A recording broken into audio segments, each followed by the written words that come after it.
এই যে আমরা এখন পুরা মেঘের ভিতরে আছি। ও মনে হয় যে পুরো শীতকাল। তো এত সুন্দর এই যে দেখতেছেন বন্ধুরা। হ্যাঁ দেখো তোমরা, খুব সুন্দর। এই যে আমরা কিন্তু এখন মেঘের মধ্যে চলে যাচ্ছি, ঠিক আছে? এই যে এখন মেঘের মধ্যে ঢুকে যাচ্ছি।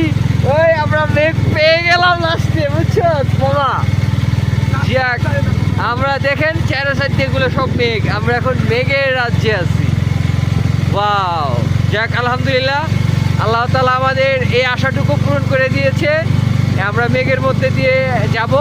তো ইনশাল্লাহ আলহামদুলিল্লাহ আমাদের মেঘের মধ্যে দিয়ে যাওয়ার ইচ্ছাটাও আল্লাহ তাআলা আমাদেরকে পূরণ করেছে। শুকরিয়া, আলহামদুলিল্লাহ আলহামদুলিল্লাহ। আপনারা দেখতেছেন এই যে সামনে পাহাড়ি গরু, ওরা এখানেই থাকে। আমাদের সাথে তো যায় না, তো ওইখানেই থাকে।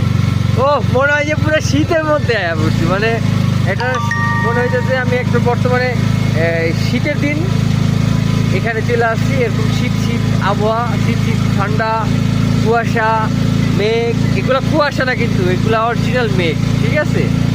তো আমরা নীলগিরি যাইও মেঘ পাই নাই, অথচ এই সামনে হচ্ছে যে ভিউ পয়েন্ট জানো, টাইটানিক, সামনে টাইটানিক ভিউ পয়েন্ট। ওইখানে আমরা মেঘ, ওইখানে যাইতে যাইতে মেঘ পেয়ে গেলাম।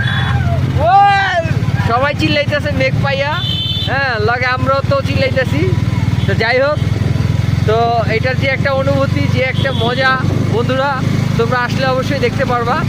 তো এই জিনিসটা আমার কাছে খুবই ভালো লাগতেছে, খুবই এনজয় ফিল করতেছি, আলহামদুলিল্লাহ।